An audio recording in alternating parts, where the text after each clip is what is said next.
आज जो हम ड्रग डिस्कस करेंगे उसका नाम है लिसिनोप्रिल। जैसे आप जानते हैं कि हमारा जो टॉपिक चल रहा है इस वक्त वो है एंटी हाइपरटेंसिव्स, और उसमें स्पेसिफिकली हम जो प्रिल वाली ड्रग्स हैं जिसको हम प्रिल कहते हैं वो वाली डिस्कस कर रहे हैं। जैसे पिछली बार हमने ड्रग डिस्कस की थी कैप्टोप्रिल। आज जो ड्रग है वो है लिसिनोप्रिल। पाकिस्तान में मुख्तलिफ़ नाम से अवेलेबल है, जैसे जेस्ट्रिल है, इसके अलावा लेमोरिटेक है, नोवाटेक है, क्यूब्रेलिस है। मुख्तलिफ़ नाम से ये ड्रग आती है। टैबलेट फॉर्म में भी अवेलेबल है और ओरल सोल्यूशन फॉर्म में भी ये अवेलेबल होती है। फार्माकोलॉजी क्या है? एंजियोटेंसिन कन्वर्टिंग एंजाइम इनहिबिटर या एस इनहिबिटर है।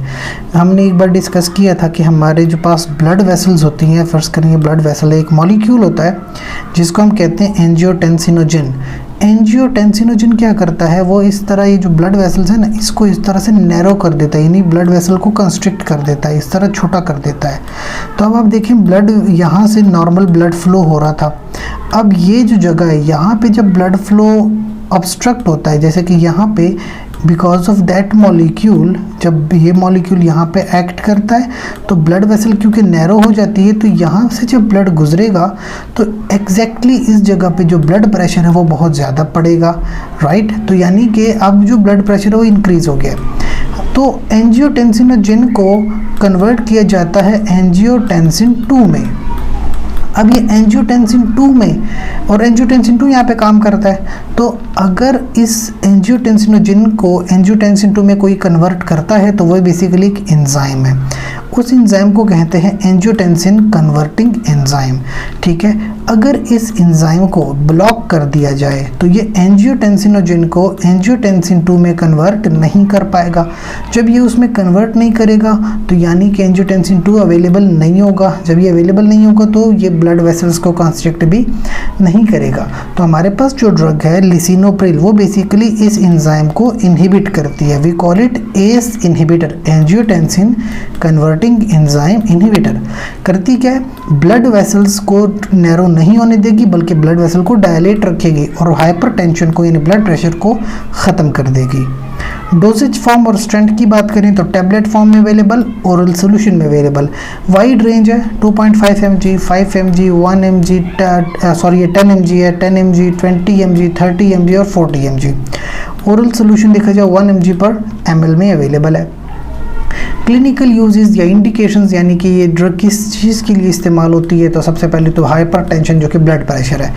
इनिशियली देखा जाए 10 mg पर ओरल देते एवरी डे, और फिर मेंटेनेंस डोज जो है बाद में 20 से 40 mg per day as a single daily dose हम ये ड्रग दे सकते हैं। तो मेन इसका जो यूज़ है इट इज़ फॉर हाइपरटेंशन।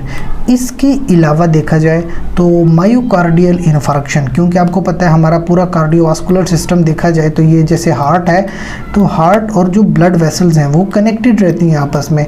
तो यानी कि ये ड्रग हमारे पास ब्लड वेसल्स पे भी एक्ट करती है, और मायोकार्डियल इन्फार्क्शन जिन लोगों को हार्ट अटैक होता है उसमें भी ड्रग का काम आता है।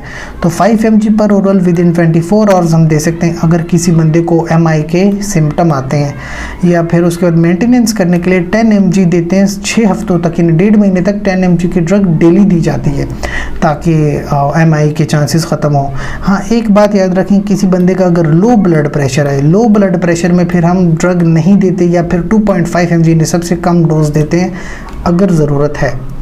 वार्निंग्स एक बहुत इंपॉर्टेंट है, do not use in pregnancy, कभी भी प्रेगनेंसी में इस्तेमाल नहीं करनी, और किसी बंदे को हाइपर सेंसिटिविटी है तो कभी भी वो इस ड्रग का इस्तेमाल ना करे। और अगर आपको डिटेल्ड फार्माकोलॉजी पढ़नी है अबाउट दीज ड्रग्स तो आप यूट्यूब पे जाएं और शबनूर मेडिसिन्स को जाके विज़िट करें। यह हमारे पास पेज है शबनूर मेडिसिन का, इसको आप जाके विज़िट करें, आपको डिटेल्ड फार्माकोलॉजी मिलेगी जो कि बहुत ही कम्प्रिहेंसिव होगी आपको समझाने के लिए। शुक्रिया।